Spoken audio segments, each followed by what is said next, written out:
Bienvenue à tous sur notre chaîne YouTube. Alors moi c'est Kevin. And I'm Lydia, and together we are Kevin and Lydia, becoming a family.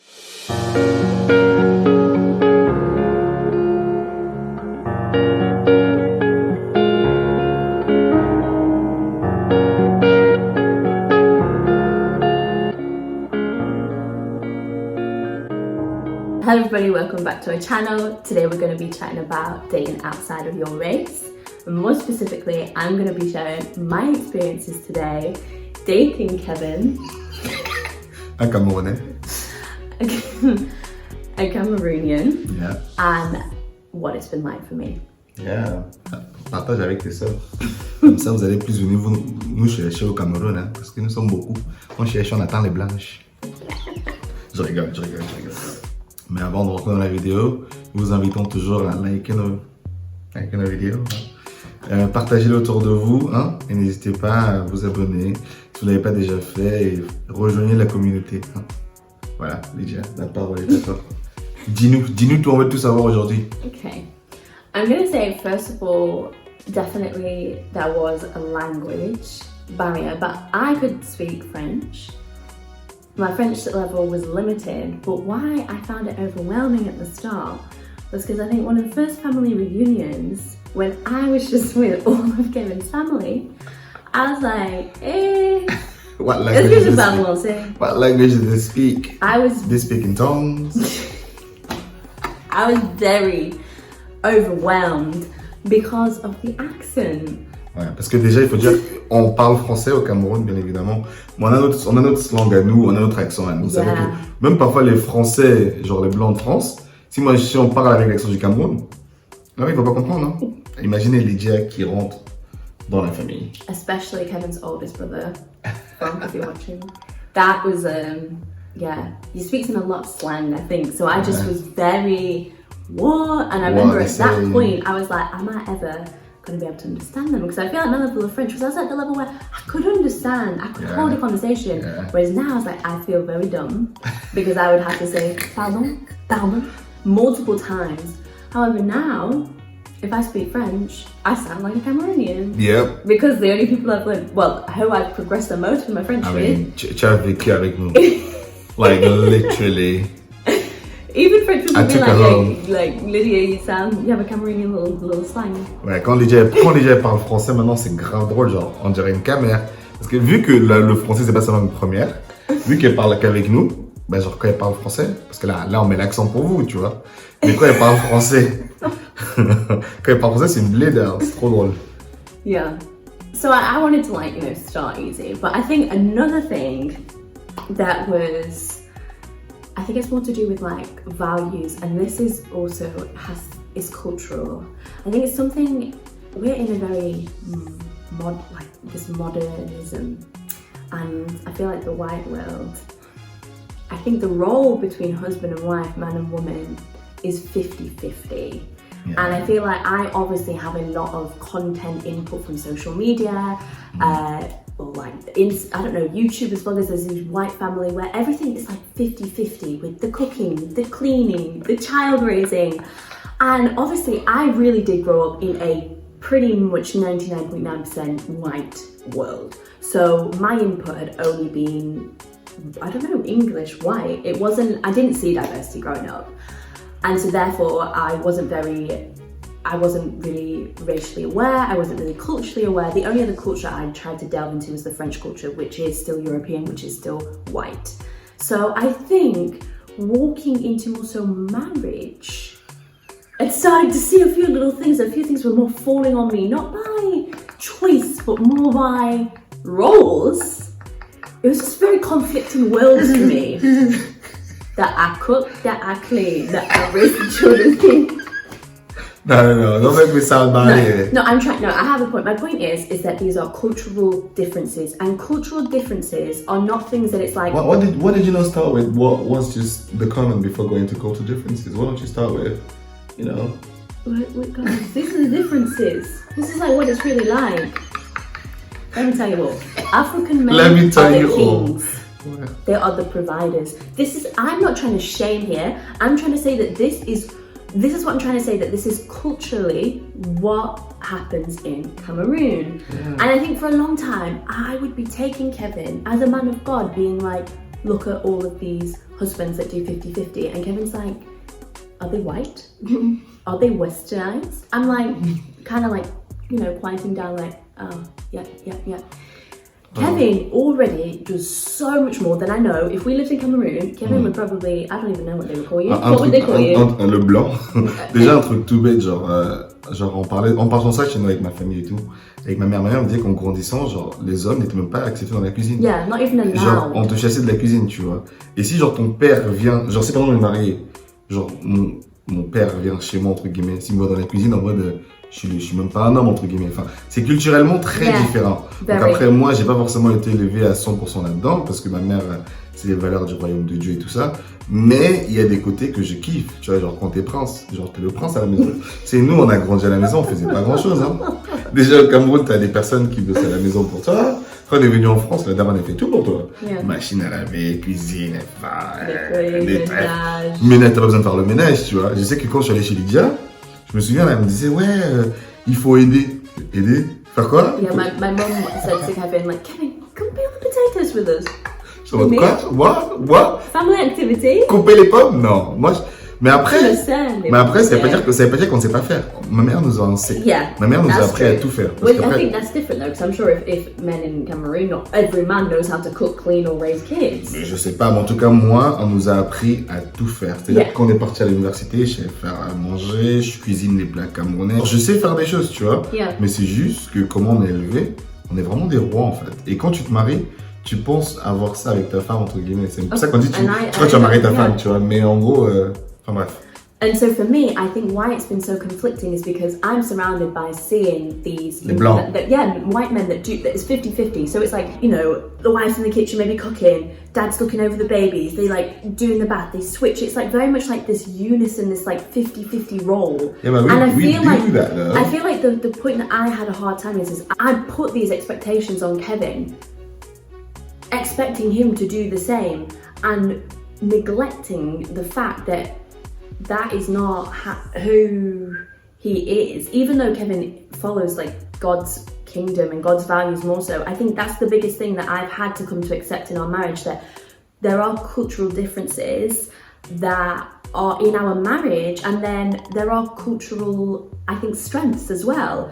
And I also think biblically, I think that Cameroonian, I'm not going to speak on African principles, but Cameroonian values follow a lot of biblical principles, that the man is the provider, that the man provides for his family, whatever that's going to look like, financially working, or I don't know what that's going to look like.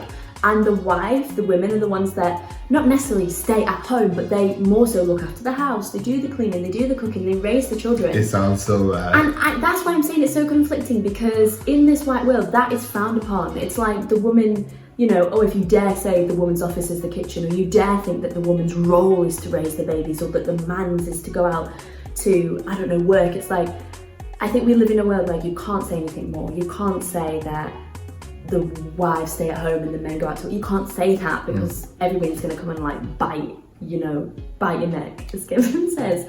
But like, I'm just trying to say that this has been a cultural difference, and I feel like if you're not aware of cultural differences, cultures are traditions. They're almost like you inherit them in your country as you grow up, and they become your norms. So when you date interracially, interculturally, you have to be aware of these differences, that is what you're going to marry. I don't think I was, and it's taken me a long time to come to accept that. But I'm more so speaking, I don't know, from a faith perspective. I know that God called me into this because I actually love to cook, to clean, to raise the children. I love that. Like, it's a journey. Though. It is a journey. Because the way it's said, it's not like Kevin is sat here to do absolutely nothing. No. C'est genre, what Lydia expected to what it is different. Yeah, voila, that's really. Because it's not like Lydia would think like, oh, Kevin cooked, she washes up behind. Yeah, like literally like, this like. It's more like, because I did that, you do it. It's like to be equal. Whereas me, it's not necessarily that way. Like for me, if I score points. It's for me like if I cook, I'm just gonna clean after. Like I clean while I'm cooking, and I don't. It's not because I'll be like, oh, Lydia cooked, so you claim we don't keep a score of like, I've done this, you've done that. And like, for example, let's say at the start when we started dating, you were not the cook. I was the one cooking because this is what my little bit was going to say. You didn't really know. So it was like, I was the one cooking for a very long time until, you know, you learned and got there. And then once you took on the relay, I had to be the one to be like, trust you with that, like, take the time to like let you. And then, you know, it wasn't like, oh, like Lydia is awake in the night and Kevin is sleeping. I'd be like, there's nothing really can be. I'd be like, okay, how can I help you? For example, in that way, Kevin would run around more in the day, doing the grocery shopping, cooking for us, watching us. I never lifted a finger. So that's why the girl was snatched after she gave birth. So she was doing nothing. In the night, I didn't expect Kevin to wake up with me and just to change Keziah's nappy. Just for the fun of it. Just to because I would do something else. I was awake, so I would do it. So it's like we found different things to work for us. This isn't like that kind of because I feel like the way it was said at the start, it can be perceived like I'm not doing absolutely anything. But my biggest point here is there are cultural differences. Need to be aware and of that's that. like a full stop kind of point. I think if you're not fully understanding, if you're thinking Kevin does nothing and Lydia does everything, you've got it all wrong. Because my point is that's something that I wasn't aware of, and I was expecting Kevin to be a white man. I was expecting him to be what I had seen. I didn't have a role model of a two parents together, but I'd seen that multiple times around me. That, you know, that's expectation of a white person. I had an expectation of a white man, a white husband, a white father. And I will tell you all the time, are you aware? That's what I always used to tell you. Do you know I'm black? African. Yes, I'm not. Like I was saying, like, yes, I grew up in Paris. Yeah, I'm more like the European culture as well. I have both culture in me.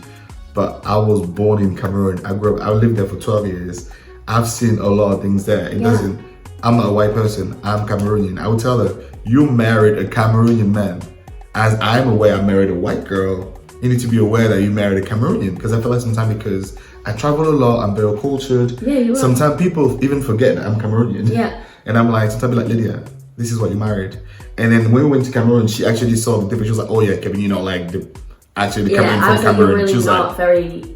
Because over there, they don't even do. They don't do anything. And there's more expectations on the wife that when you come home, the meal is on the table, the house is clean, the children are in bed, and the woman does everything there. Kevin, if he sees me, I've had a long day, or even I'll come sit down and my lunch is made or the dishes are done. Like I'm trying to say, there are different kind of expectations if you really were, I don't know, kind of only ever scaling. Because the thing is, I'm a man of God, and my point is, I need to love Lydia the way Jesus wants me to. So like, as my mom said, you don't want your wife to be tired. You don't want her to do everything and they expect her to come in the bed and take care of you. Like you don't want to, age too quickly. So you need to make sure you're helping her.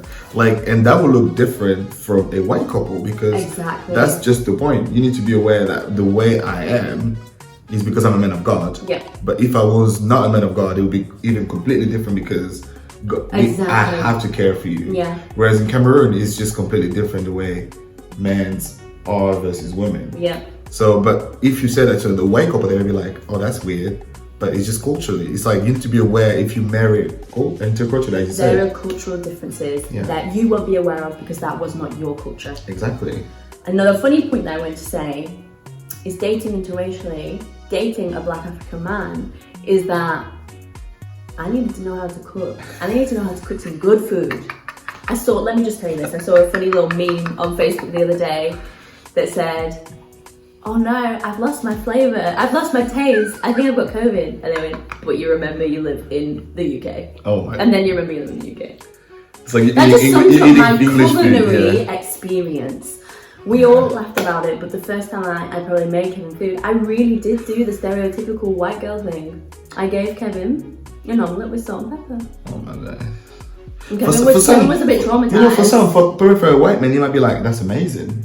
Yeah, I never ate roast potatoes, but I remember, bless you, really loved me. Yeah, that's you ate all of it. Because there's one thing that we talk about in dating intercultural. Yeah, it's nice, but you like the person first before culture and all of that. That's why I had that as my final point. Oh, because I liked you, so I was like, food, you can change all of that, I mean, yeah, that's why it's so important, because I loved Kevin, who he actually was, this person, even behind the colour of of our skin. Behind the colour. I was like, I want to learn how to cook. I want to cook his favourite dishes. I wanted to learn how to cook On Kevin's favorite les dish. Camerounais on aime trop la chop. So- We just love food, Cameroonian. It's like, if you can cook, bro.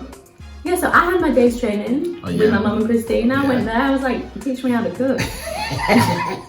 And now, She's a chef. voilà.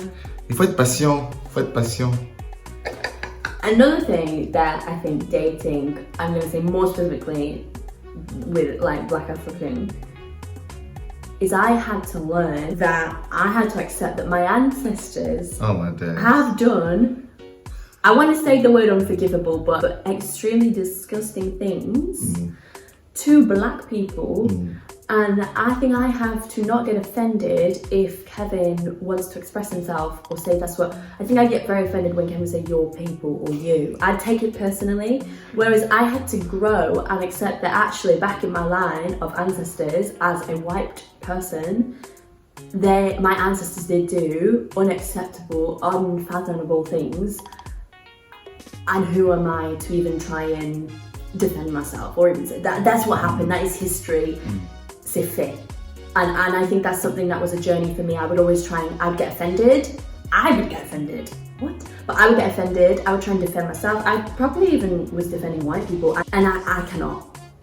And that was a journey for me to have to accept that. And if Kevin ever wants to express himself, say something to me about, I don't know, racism, what he sees, what he feels from white people, I just shut my mouth and listen to him because that's the least I can do. Become an ally.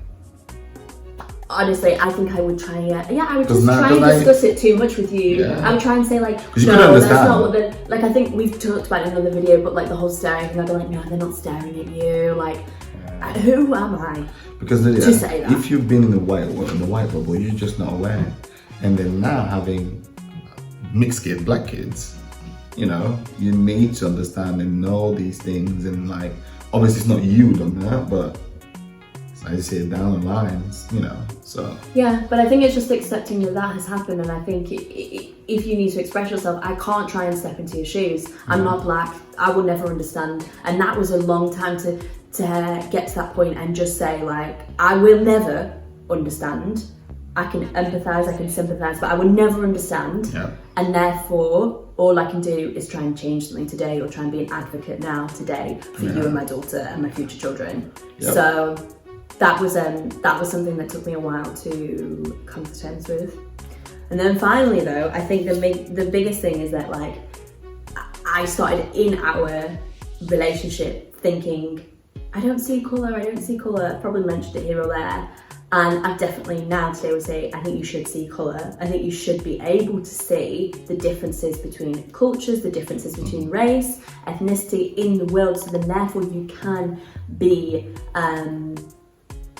what's the word? You can be like mindful of that other person. You're not going to be ignorant. I think I was more ignorant. Yeah. And I know it wasn't my fault because I grew up in a completely white world, but it didn't mean that I couldn't be learning. It didn't mean that I couldn't be trying. Why would you could have gone your whole life with having to learn about us. I know, but that's why I think that's why the beauty of God is here, because now I'm an advocate, you know. I think there's so many things that I can say or speak out on, or just have that awareness. That's the way I want to. Because you've been around, Yeah. and you've learned, I've been integrated and embedded, submerged. Yeah. You know that you live with us. Yeah. So, but my final point, which Kevin touched on before, but as I said, I never saw Kevin's Blackness like when we started dating, and I think that even though I think I always talk about it as a negative thing, I actually think it was a positive thing because it means I fell in love with Kevin as the person that he is. I think it is more probably the other way around, dating Black. Oh, you wanted the white woman, you wanted the white. I doubt people do say that. You wanted, I know what they will say, you wanted the Black. Yeah. I fell in love with Kevin. I think the only time it resonated with me that Kevin was a Black Cameroonian man was when I would tell my family and friends, I'd be like, because obviously I was on my year abroad, they thought it was a Frenchman. I'd be like, he's French Cameroonian. And I didn't even know where Cameroon was when we started dating. I had to add on Africa. Yeah. And then there was the pause. Like, And oh wow! Oh, and exotic. The whole, He's Black. He's Black. And that was obviously shocking. I think that was the only, and I think my stomach would be a little bit like, oh my gosh, what they're going to say, what they're going to react. That was the only moment that I was brought to my attention that I was dating outside of my race. But originally, that's crazy. That's why I think it helped us, because I love who Kevin is. like behind the colour, behind The what person, Kevin really? comes with it. I love Kevin as a person, so Yeah, I'm very I think lovable. that's actually why I'm lovable. you are. You're an incredible person. Oh, thank you. You don't So have to I say think that. even though it seemed like it was a negative thing, I had to learn on the one side to see colour. I think not seeing it at the start meant that I fell in love with this person. So yeah, those are the biggest things that I've seen dating outside of my race, more specifically a Black African man. And yeah, I just think, I guess it's more my personal revelations really that I've shared today. Yeah. S'il y a d'autres couples mixtes ici, partagez votre expérience en commentaire. Dites-nous quelle est votre expérience de votre dating en dehors de votre ethnicité, de votre communauté, nationalité. Enfin, partagez votre retour d'expérience. C'est toujours intéressant de savoir comment c'est pour d'autres personnes. En tout cas, voilà. Thank you so much for watching, guys. Be blessed. Bye. See you soon.